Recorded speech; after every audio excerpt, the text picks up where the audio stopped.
Ico kiganiro catunganijwe mu ntumbero yo kumenyesha ivyaranguwe kuva mu kwezi kwa mbere gushika mu kwezi kwa gatatu muri ico kigo kijejwe guhimiriza no korohereza abanyamitahe. Desire Musharitse arongoye ico kigo yatumenyesheje ivyaranguwe. Iki gice rero hashinzwe amashirahamwe 1288 agategekanya kuzoronsa akazi kangana n'ubuzi 4,970. Muri ayo mashirahamwe yanditswe mu kigo API, ibice vyayo birenga 40 bizoba biri mu bisata gihurikiyemwo ibikorwa bitandukanye byo twita mu Gifaransa les services divers.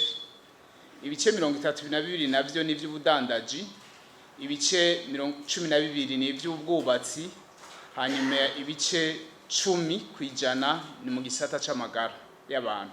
Mu bijanye n'uburusho hatanzwe impapuro 15 zitanga uburenganzira bwo kuronka uburusho, hakaba hadekanijwe umutahe ungana miliyaridi 317 miliyoni 668 n'ibihumbi 995 n'amajana 81 mu mafaranga y'amarundi, n'ubuzi bungana ibihumbi 6 n'amajana 868.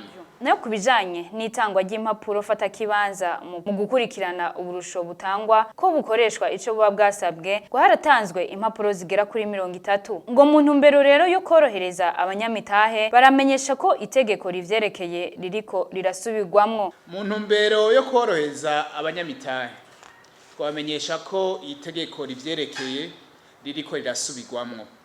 Leta y'u Burundi iritayeho guteza imbere abikorera ivyabo bigenga, kuko biboneka neza ko bizotuma haboneka akazi, guteza imbere ubuhinga n'ubutunzi, tutibagiye kurwanya ubukene.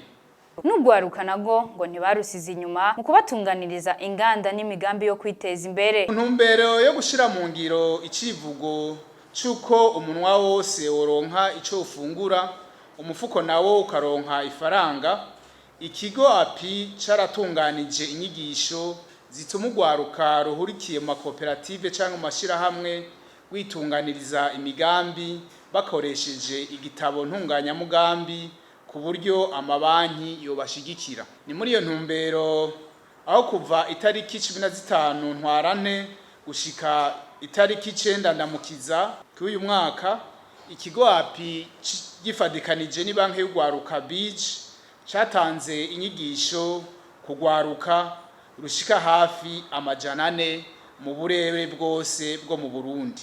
Mu vyigwa bagize rero bikaba vyerekana ko ibice 60 kwijana ari ugwaruka ruri hagati y'imyaka 18 na 35, ngo bikaboneka ko arigo rugifise inguvu zo kuzana impinduka mu buzima bw'igihugu, ubutunzi n'ubuhinga.